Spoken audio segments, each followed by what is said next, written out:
इस दीपावली जगमगाए आपकी खुशियों के साथ आपके घर। हमारे शानदार गोल्ड और डायमंड के कलेक्शन के साथ बनाएं इस त्योहार को और भी खास।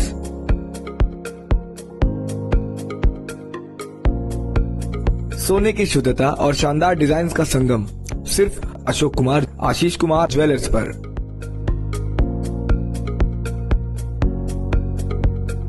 इस दिवाली पाए खास डिस्काउंट और फेस्टिवल ऑफर्स।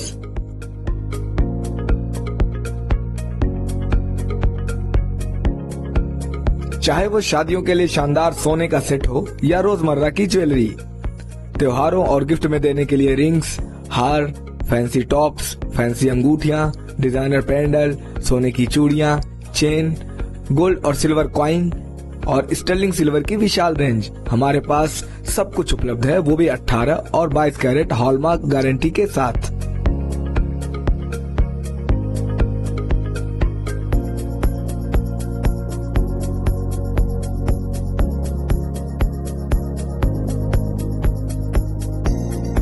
हमारे यहाँ सोने और चांदी के जेवर ऑर्डर देने पर पूर्ण शुद्धता की गारंटी के साथ हमारी निगरानी में तैयार किए जाते हैं। और तो और हमारे यहाँ 100% चांदी की गारंटी के साथ बर्तनों की विशाल रेंज भी उपलब्ध है। तो देर किस बात की, आज ही पधारें अशोक कुमार आशीष कुमार ज्वेलर्स पर। तो इस दिवाली अपनी और अपनों की खुशियों को चमकाएं अशोक कुमार आशीष कुमार ज्वेलर्स की खास ज्वेलरी के साथ।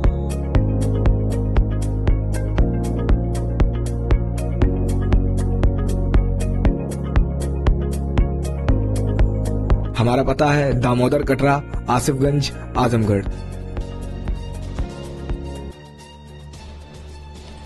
आजमगढ़ जिला के बुढ़नपुर तहसील क्षेत्र के तरौलिया विधानसभा के गांधी इंटर कॉलेज कौड़िया में महिला जागरूकता महासम्मेलन का आयोजन किया गया। इसके मुख्य अतिथि के रूप में सूबे के पंचायती राज्य मंत्री वसु हलदेव, भारतीय समाज पार्टी के राष्ट्रीय अध्यक्ष ओम प्रकाश राजभर ने कार्यक्रम को संबोधित करते हुए कहा कि लोग आजमगढ़ को सपा का गढ़ कहते हैं।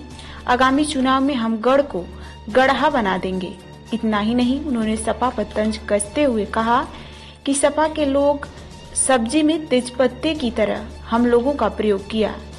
अन्य पिछड़ी कई जातियों का नाम लेते हुए उन्होंने कहा कि इन जातियों से कोई नहीं सरकारी नौकरी या पुलिस भर्ती में हो पाता है, जबकि 27% आरक्षण में सभी आते हैं। आगामी चुनाव में हम सपा को हार का स्वाद चखाने का काम करेंगे। अध्यक्षता कर रही राष्ट्रीय महिला मंच की राष्ट्रीय अध्यक्ष राधिका पटेल ने कहा कि महिलाओं को 50% आरक्षण मिलना चाहिए। बिहार की तरह यूपी में भी शराब बंद होनी चाहिए। सुनते हैं ओम प्रकाश राजभर ने और क्या जानकारी दी है। देखिए, देश में माननीय नरेंद्र मोदी जी ने 33% रिजर्वेशन राजनीति में दिया है। अभी जो वंचित समाज है, शोषित है, पिछड़ा है, दलित अल्पसंख्यक है, उसको ये नहीं पता है कि हमको भी 33% रिजर्वेशन मिला है। तो इनको हम गांव में चौपाल लगा करके इनको इकट्ठा करके बताते हैं कि घर में जो गांव में बहू बेटियां पढ़ लिखी हैं या जो पढ़ लिख रही हैं बेटियां, उनको राजनीति में ले आओ। उनको जब राजनीति में अभी आपको आरक्षण मिला 33%, कल नौकरियों में आरक्षण आपको 50% मिलेगा। हम लोग लड़ते रहें, आधी आबादी है तो निश्चित है कि हमको 50% आरक्षण उनको मिलेगा। तो जब पढ़ी लिखी रहेंगी तभी रोजगार और नौकरी के लायक हो सकती हैं। तो हमारा उद्देश्य सिर्फ इतना है। महिलाओं ने एक बड़ी गंभीर समस्या उठाई है कि गुजरात और बिहार में शराब की बंदी और उत्तर प्रदेश में आप मंत्रिमंडल में हैं, तो इस शराब बंदी को इन्होंने बड़े प्रमुखता से उठाया। इसको कैसे आप देखिए, हमारी पार्टी का प्रमुख मुद्दा है और इससे महिलाएं ज्यादा पीड़ित हैं। जिस दिन भारतीय समाज पार्टी की सरकार बनेगी, पहली घोषणा होगी तो वो शराब बंदी की घोषणा होगी। सरकार के आप इस बात को रखेंगे? बिल्कुल, हम तो रखते रहते हैं, बोलते रहते हैं। अब यहाँ बोल रहे हैं, हमारे नेता बोल रहे हैं, तो निश्चित दिल्ली लखनऊ सुनाई दे रहा है। 27 को लेकर क्या देखिए, हम 24 घंटा तैयारियों में रहते हैं। अब जैसे एक साथी, जैसे आप एक तरह एक साथी ने पूछा कि चुनाव नहीं है, रैली कैसे कर रहे हैं, क्यों कर रहे हैं? हम कहे देखो भाई, ये खरवास है, खरवास में हम बाजा बजा रहे हैं अपना। जब बाजा बढ़िया है कि नहीं, कहने बाजा तो बहुत बढ़िया। हमके जब लगन आएगा तो हमारा बाजा करना। विपक्ष हमेशा कहता था 27 में हमारी जीत होगी और भारतीय जनता पार्टी देखिए फुट पे आएगी। 9 की 9 जीत रहे थे। अब मैंने कहा था ना कि धैर्य रखिए, रिजल्ट सामने आ जाएगा। जो वो लोग बोल रहे थे कि ये हमारा सेमीफाइनल है, तो अब उसी से आप रिजल्ट लगा लीजिए कि सेमीफाइनल तो फेल हो गए, तो 27 में क्या करेंगे? 27 में बीजेपी में ही रहेंगे या फिर 27 में फैसला लेंगे? 27 में बीजेपी के साथ हैं। हमारे जो इशू हैं हम इस इशू को लेकर लड़ते रहते हैं। और देखिए मजे की बात है कि आज यही कांग्रेस और सपा के राज में लोग गुंडों की सरकार कहते थे, और कांग्रेस के नेता तो यहाँ तक बोलते थे कि हम 100 रुपया भेजते हैं तो 10 रुपया पहुंचता है। आज सीधे किसान सम्मान निधि किसान के खाते में, सरकार के खाते से बिचौलिया खत्म, राशन गांव में सीधे उनको मिल रहा है, गैस सिलेंडर सीधे उनके यहाँ मिल रहा है, योजनाओं का लाभ सीधे उनको मिल रहा है। पहली बात। दूसरी बात कि आप उठा के देखिए कि आजादी के बाद पहली बार 51 मुस्लिम बच्चे IAS पास किए हैं मोदी जी के राज में, योगी जी के राज में। और मेडिकल में, इंजीनियरिंग में बच्चे मुस्लिम पढ़ने जा रहे हैं, जिसकी उपेक्षा कांग्रेस बसपा सपा के लोगों ने की है। और बड़ी तेजी से आज तो मुझे, मैं यहीं बैठे बैठे छोटी छोटी बच्चियां आ रही थी तो वो कह रही थी कोई हाई स्कूल में, कोई इंटर में, कोई 9th में, कोई 8th में, मतलब इस तरह की बच्चियां जब जा रही हैं स्कूल पढ़ने तो ये लग रहा है ना कि कल तक ये शिक्षित नहीं थी, अब इनमें शिक्षा की जागृति हो रही है, तो ये उपलब्धि है। पंचायती राज में कोई नया बदलाव? देखिए पंचायती राज में बदलाव आपको मिलेगा। अभी मैंने 100 करोड़ रुपया मुख्यमंत्री जी से लिया।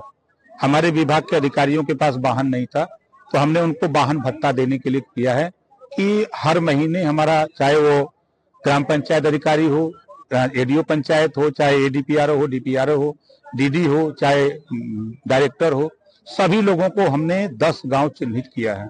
महीने में 10 गांव जाना है, केंद्र और प्रदेश सरकार की योजनाओं की जानकारी उनको देना है। हम जनवरी से इसको शुरू करने जा रहे हैं। अब जीरो पॉवर्टी की योजना हमने ग्रामीण में शुरू की। अब हर गांव से 25 परिवार का चयन, 15 लाख परिवार को हम एक साथ आवास, शौचालय, पेंशन, बिजली, रास्ता, जो भी आवश्यकता है उसको, और फ्री शिक्षा देने जा रहे हैं 15 लाख परिवार। पंचायत चुनाव भी नजदीक है तो उसको लेकर किस तरीके से तैयारी? अब तैयारी तो आप देख ही रहे हैं, कहीं पे निगाहें कहीं पे इशारा। मंत्री जी, सर क्राइम की बात करें तो सर जो आपकी वर्तमान सरकार चल रही है और जो विपक्ष कह रहा है कि जो आए दिन यूपी में, देखिए उनका चश्मे का पावर बदलना चाहिए। जब सपा की सरकार थी तो 815 दंगे हुए थे, 1300 जन की हानि हुई थी। बसपा की गवर्नमेंट में 600 दंगे हुए थे, 1200 जन की हानि हुई थी, और कांग्रेस ने दोनों का रिकॉर्ड तोड़ दिया था। 7.5 साल की सरकार में कहीं कर्फ्यू प्रदेश में नहीं लगा। दंगे नहीं हो पा रहे हैं, लोग कोशिश तो कर रहे हैं लेकिन दंगे नहीं हो पा रहे हैं। ये है इतिहास इस सरकार का। अमन चैन है, छिटपुट घटनाएं तो होगी, उसको भाई हम नहीं कह सकते कि नहीं हो रही हैं, लेकिन जो बड़े पैमाने पर होता था उस पर बड़ा अंकुश लगा है। आज बॉर्डर पे आप देखिए, देश के सीमाओं पर जो बड़े पैमाने पर घटनाएं होती थी, आज उसमें गिरावट आई है। आप किसी मिलिट्री के नौजवान से पूछिए तो वो आपको अपना दर्द बताएगा कि पिछले समय क्या होता था, आज क्या हो रहा है। मंत्री, जमीन को लेके ज्यादातर हत्याएं हो रही हैं, जमीन को लेके कोई चाकू मार दे रहा है, कोई गोली मार दे रहा है, इसका कोई मतलब कोई वो नहीं हो रहा है कि इसको रोका जाए? देखिए धैर्य रखिए। अभी आपने मुख्यमंत्री जी अभी कल बनारस थे, उन्होंने घोषणा किया है कि इन्हीं सब बिंदुओं को लेकर जब हम लोग अवगत कराते रहते हैं तो उनके भी संज्ञान में हम जाते हैं, मिलते हैं तो यही सब बताते हैं। हम वहाँ ठीका, वो का नाम है, वो ठीका पट्टा नहीं मांगते।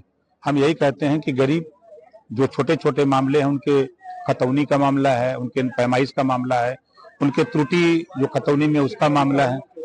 हाँ नहीं, अब धीरे धीरे देखिए, जो लंबे समय से बीमारी है तो उसको ठीक करने में थोड़ा टाइम लगेगा।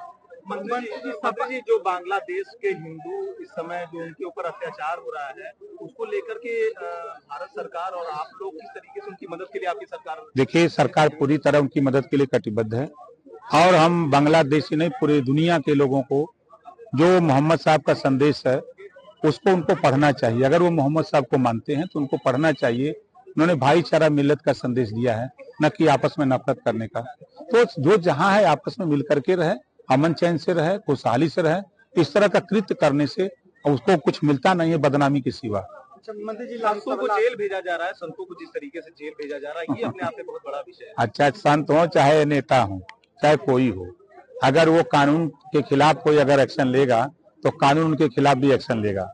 मंत्री जी, लास्ट सवाल, सपा के 10 विधायक, जिसमें से 5 विधायक अपना प्रस्ताव ही नहीं दे पाए अपने क्षेत्र में कि हमको काम क्या कराना, तो पैसा वापस चला गया। उनसे क्यों, उनको क्या जरूरत है? गरीबों के विषय में वो गरीबी तो देखे नहीं। मुलायम सिंह के नाम पर चुनाव जीत गए। इस बार का चुनाव जो जीत गए ओम प्रकाश राजभर के नाम से जीत गए हैं। अच्छा, आयुष्मान कार्ड इसमें रुक गया, बन नहीं रहा, गरीब बहुत परेशान है। आप उनसे कहिए कि गरीब परेशान ना हो। देखिए, हम खुद पैसा देते हैं हर शासन से रुका हुआ है, इसका हो नहीं रहा। नहीं, देखिए, जो शासन से रुका हुआ है कुछ टेक्निकल इश्यूज है, उसको हम लोग लगे हैं ठीक करने में। हमारा प्रयास इसी नाते, देखिए, मोदी जी की अलग योजना आयुष्मान कार्ड ठीक है, मुख्यमंत्री जी की अलग योजना है, हमारी एक अलग योजना है। हम खुद पैसा देते हैं। हमको 3 ही पेपर मिले, एस्टीमेट और आय प्रमाण पत्र, आधार कार्ड। हमको अगर इमरजेंसी है तो 4 दिन में पैसा भिजवा देते हैं, अगर इमरजेंसी नहीं है तो 8 दिन में पैसा उसके खाते में हॉस्पिटल में हम भिजवा देते हैं, फ्री इलाज कराते हैं। ईशान पब्लिक स्कूल, रहुआ Mustafabad, Azamgarh, affiliated to CBSE New Delhi. At this school, discover your potential with excellent teachers and top-notch facilities. The indoor assembly area for 3,000 students is enclosed to protect from sun, rain and dust, and it's well equipped with multiple fans for effective cooling. The school has a spacious and beautiful playground which includes kabaddi court, volleyball court and basketball court. The school provides good care for students with a 5 to 6 bed medical room for health